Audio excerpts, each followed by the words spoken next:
The flickering gas lamp cast long, dancing shadows across the cobblestone street. Rain lashed against the window panes of the apothecary, each drop a tiny drumbeat against the silence.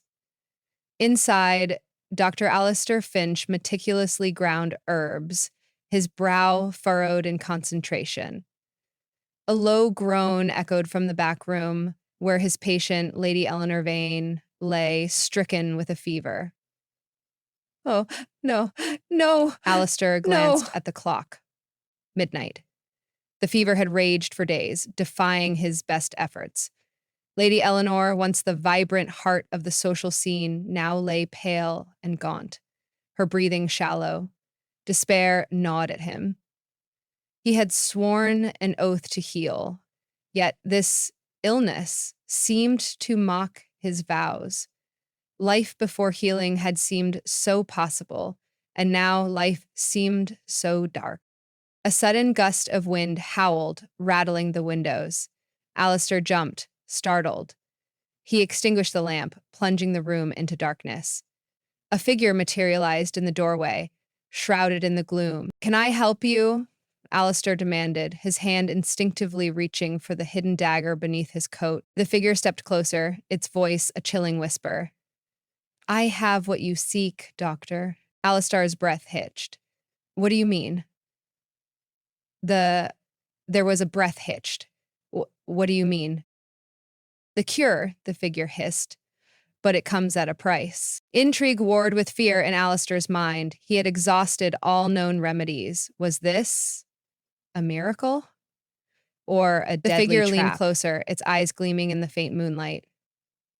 "Your soul," it whispered, "in exchange for hers." Alistair recoiled. This was no ordinary bargain.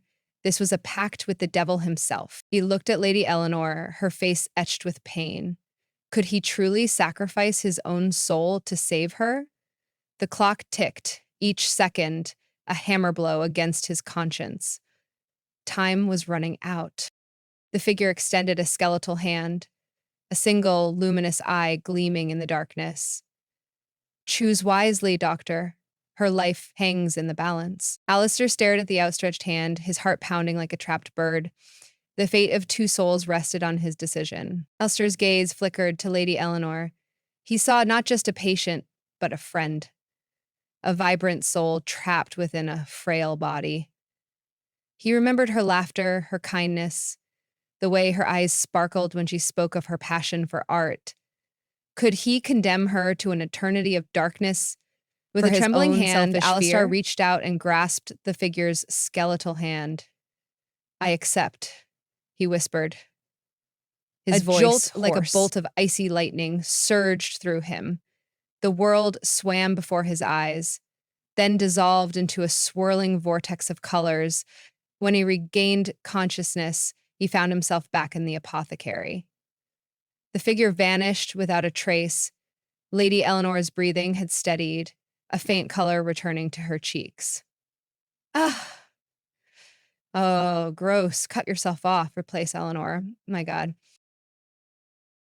Alistair watched over her, a profound sense of unease settling over him. He had saved her life, but at what cost? He felt a chilling emptiness within, a gnawing fear that he had made a terrible Days turned mistake. Into weeks. Lady Eleanor recovered, her health returning with astonishing speed. But Alistair remained haunted by the bargain he had struck. He felt a constant presence, a chilling gaze that seemed to follow him everywhere.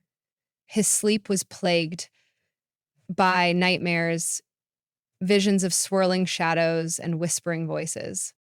One night as he slept, a voice, cold as death, whispered in his ear, "You have forgotten, Doctor. Your soul is Terror mine." Gripped Alistair. He bolted upright, his heart hammering against his ribs. He looked around the room, his eyes wide with fear. The voice was gone, but the chilling sensation lingered, a constant reminder of the price he had paid. Alistair knew he could never escape the consequences of his bargain. He had saved Lady Eleanor, but at the cost of his own soul. He was forever bound to the shadows, a prisoner of his own desperation.